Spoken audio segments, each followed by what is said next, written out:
Hey, SHALAM WA QAM YASHARAHLA. Today we're going to read the second book of the Maccabees Chapter 14. This is 2 Maccabees Chapter 14. After 3 years was Judas informed that Demetrius the son of Seleucus, having entered by the haven of Tripolis, with a great power and navy, had taken the country and killed Antiochus, and Lysis his protector.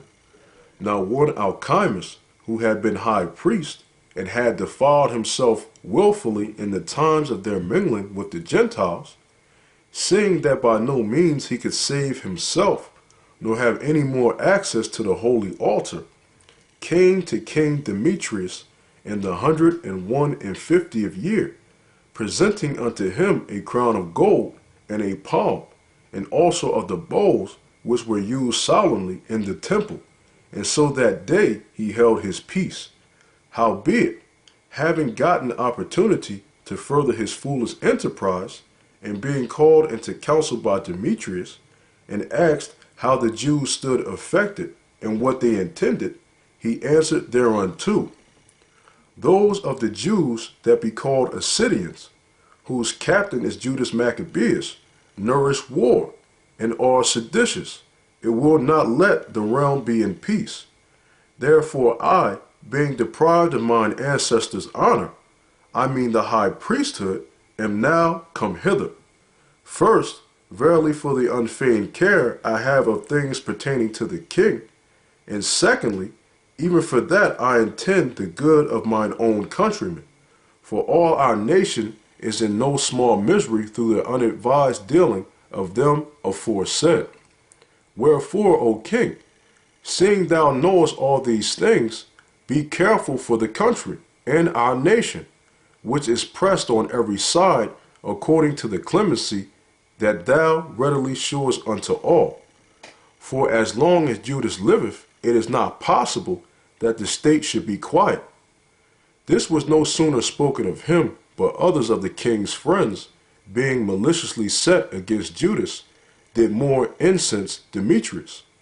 And forthwith calling Nicanor, who had been master of the elephants, and making him governor over Judea, he sent him forth, commanding him to slay Judas, and to scatter them that were with him, and to make Alcimus high priest of the great temple. Then the heathen that had fled out of Judea from Judas came to Nicanor by flocks, thinking the harm and calamities of the Jews to be their welfare. Now when the Jews heard of Nicanor's coming, and that the heathen were up against them, they cast earth upon their heads, and made supplication to him that had established his people forever, and who always helpeth his portion with manifestation of his presence. So at the commandment of the captain, they removed straightways from thence, and came near unto them at the town of Desol. Now Simon, Judas's brother, had joined battle with Nicanor, but was somewhat discomfited through the sudden silence of his enemies. Nevertheless, Nicanor, hearing of the manliness of them that were with Judas, and the courageousness that they had to fight for their country, durst not try the matter by the sword. Wherefore he sent Posidonius, and Theodotus, and Mattathias to make peace.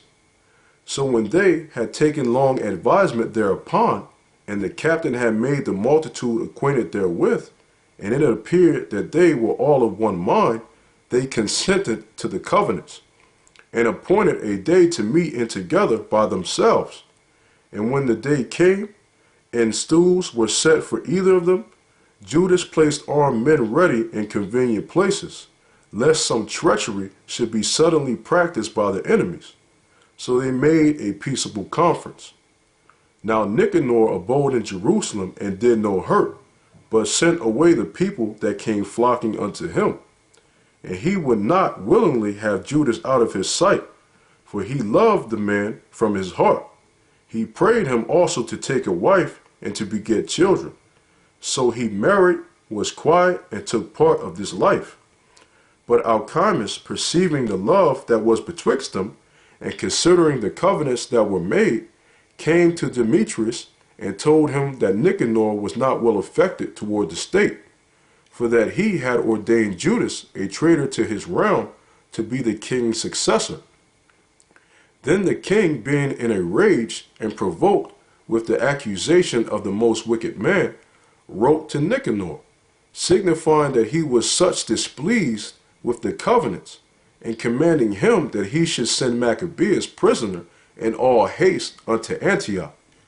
When this came to Nicanor's hearing, he was much confounded in himself, and took it grievously that he should make void the articles which were agreed upon, the man being in no fault. But because there was no dealing against the king, he watched his time to accomplish this thing by policy. Notwithstanding, when Maccabeus saw that Nicanor began to be churlish unto him, and that he entreated him more roughly than he was wont, perceiving that such sore behavior came not of good, he gathered together not a few of his men, and withdrew himself from Nicanor. But the other, knowing that he was notably prevented by Judas's policy, came into the great and holy temple, and commanded the priests that were offering their usual sacrifices to deliver him the man. And when they sware that they could not tell where the man was whom he sought, he stretched out his right hand toward the temple, and made an oath in this manner: If ye will not deliver me Judas as a prisoner, I will lay this temple of Yahweh even with the ground, and I will break down the altar, and erect a notable temple unto Bacchus. After these words he departed. Then the priests lifted up their hands toward heaven, and besought him that was ever a defender of their nation, saying in this manner: Thou, O Lord of all things, who hast need of nothing, wast pleased that the temple of thine habitation should be among us. Therefore now, O holy Lord of all holiness, keep this house ever undefiled, which lately was cleansed, and stop every unrighteous mouth. Now was there accused unto Nicanor one Razis, one of the elders of Jerusalem, a lover of his countrymen, and a man of very good report, who for his kindness was called a father of the Jews.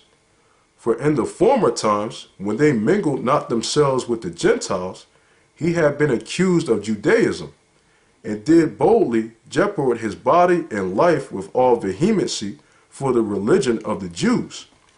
So Nicanor, willing to declare the hate that he bare unto the Jews, sent above 500 men of war to take him, for he thought by taking him to do the Jews much hurt.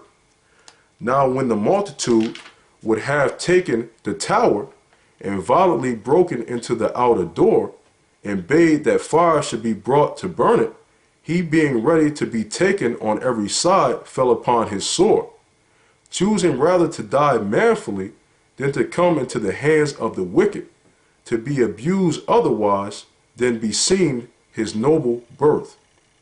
But missing his stroke through haste, the multitude also rushing within the doors, he ran boldly up to the wall, and cast himself down manfully amongst the thickest of them.